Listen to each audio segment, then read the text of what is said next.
Hello fans of the RPG Fanatic Show, and welcome to another episode of RPGology, where today we're going to talk about the origin of the idea of having bosses and mini-bosses in computer RPGs, or video games themselves. Now you might think it's D&D, and in a way it is, but it's a different type of D&D than many of you guys have heard of. It was called D&D. D&D was released in 1974, the same year that Dungeons & Dragons was published. It was coded by two college students, Gary Whisenhunt and Ray Wood, for the PLATO system. Now PLATO stands for Programmed Logic, for Automated Teaching Operations. PLATO. Now Gary and Ray were psychology majors, so they originally created the game somewhat for entertainment, but also because they wanted to do psychology-related studies. And they managed to actually convince the PLATO administrators to let their game stay on the system in order to teach people how to use the keyboard. PLATO was kind of like an early version of the internet. It allowed people to use things like message boards, and have email, and chat rooms, and it also allowed multiplayer games. Now, PLATO was essentially a bunch of terminals installed on about 150 different locations across the country. They tapped into networked mainframe computers, so it really was a lot like the internet today.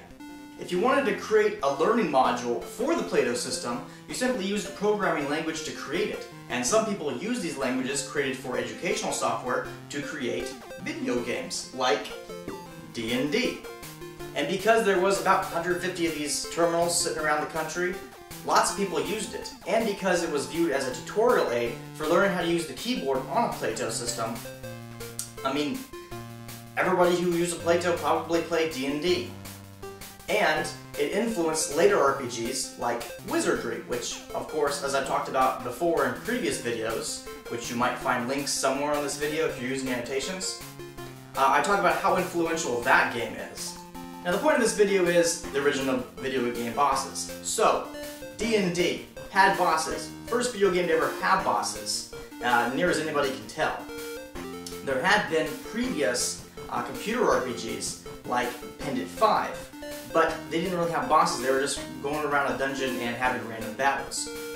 This one had a dragon, which was guarding treasure, and had mini-bosses as well, and as the game was constantly developed, it added more and more bosses and more levels. So the idea of a dungeon having a boss at the end who's guarding the treasure, D&D, and Dungeons & Dragons really, because this game was basically just Dungeons & Dragons, the original edition of the game, almost exact same rules, and the idea for the boss, the dragon on the cover of the book.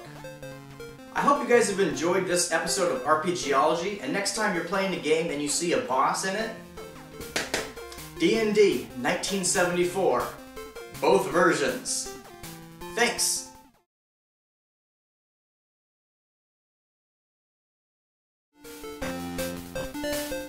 Hey kiddies, it's me, the Student Sword, co-host of the RPG Fanatic Show, and all this other stuff on this channel. Anyway, why don't you take a look at some of these other videos done by the RPG fanatic, Carey Martell himself? How about it? Also, like and subscribe to our channel for great justice!